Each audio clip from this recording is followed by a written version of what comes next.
अस्सलाम वालेकुम।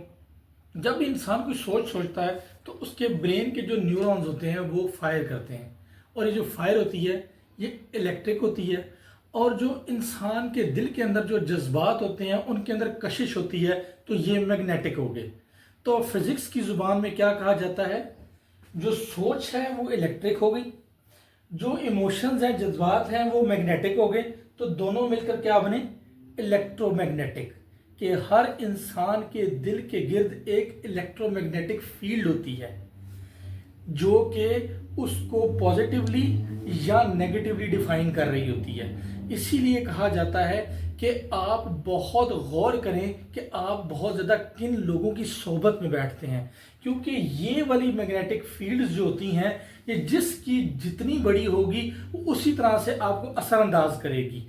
क्योंकि जो एक इंस्टीट्यूट है उसने इसके ऊपर रिसर्च किया और उसने बताया कि जो दिल की जो मैग्नेटिक फील्ड है वो दिमाग से 5000 गुना ज़्यादा ताकतवर है। तो देखना चाहिए कि मैं जिसकी सोबत में बैठ रहा हूं वो पॉजिटिव माइंडसेट का मालिक है या नेगेटिव माइंडसेट का। जितनी बड़ी जिसकी फील्ड होगी वो उसको अपने अंदर मर्ज एंड सिंक कर लेगी।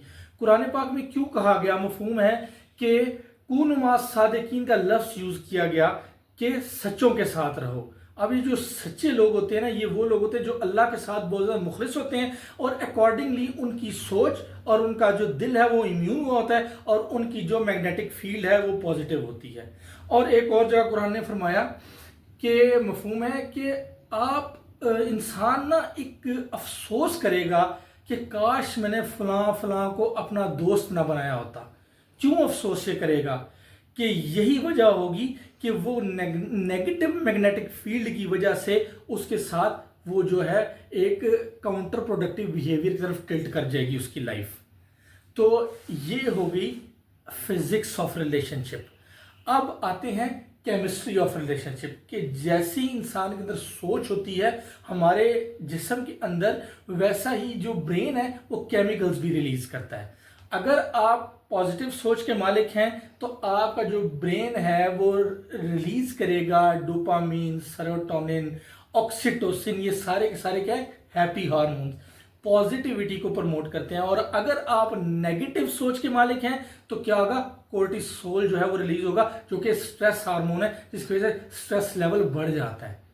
तो अब आते हैं, फिजिक्स ऑफ रिलेशनशिप डिफाइन होगी, केमिस्ट्री भी होगी। अब आते हैं मैथ की तरफ। मैथ में आपको बता चुका हूं कि 5000 गुना ज्यादा स्ट्रांग होती है दिल की मैग्नेटिक फील्ड। जो 5000 का फिगर है ये बता रहा है कि मैथ्स भी इन्वॉल्व हो गया। ठीक है, अब क्या है कि हार्ट रेट वेरिएबिलिटी एक कॉन्सेप्ट है कि आप जैसी सोच सोचते हैं आपका दिल उसमें अपने आप को स्पीड अप करता है, स्लो अप एंड डाउन, उसकी स्पीड ऊपर नीचे हो रही होती है, जिसकी वजह से वो आपके ब्रेन के स्ट्रक्चर को भी चेंज कर देती है कभी कभी। अब आप खुद सोचें कि ये सारी की सारी चीज़ हम लोग जो जिस तरह की सोच सोचते हैं। अब एक नबी के पास एक साहबी आया करते थे, वो उनके बारे में नबी ने फरमाया कि ये जन्नती है। तो थोड़ा सा साहबा ने डिग आउट किया कि आखिर इसके पीछे रीज़न क्या है।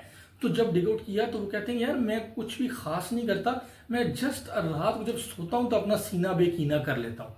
आप मुझे बताएं कैसी इलेक्ट्रोमैग्नेटिक फील्ड होगी और उससे लोग कितने कैच होते होंगे। और नबी सल्लल्लाहु अलैहि वसल्लम ने क्या फरमाया, ये जन्नती है। तो इसी तरह से हमें बहुत ज़्यादा केयरफुल रहना चाहिए कि हम अपने रिलेशनशिप्स में किन के साथ उठते बैठते हैं, खुद हमारा ऑरा कैसा है और हम कैसी वाइब्स एमिट कर रहे होते हैं। कि हर इंसान बेसिकली एक सिग्नल एमिट कर रहा है और दूसरा उसको रिसीव भी कर रहा है। ये एक और मैकेनिज्म है जो कि फिर आगे चल पड़ता है। तो हमें पूरी कोशिश करनी चाहिए कि हम अपनी इस फिजिक्स ऑफ रिलेशनशिप को कैसे बेहतर बना सकते हैं, so that we can emit the positivity. अपना ख्याल रखिएगा।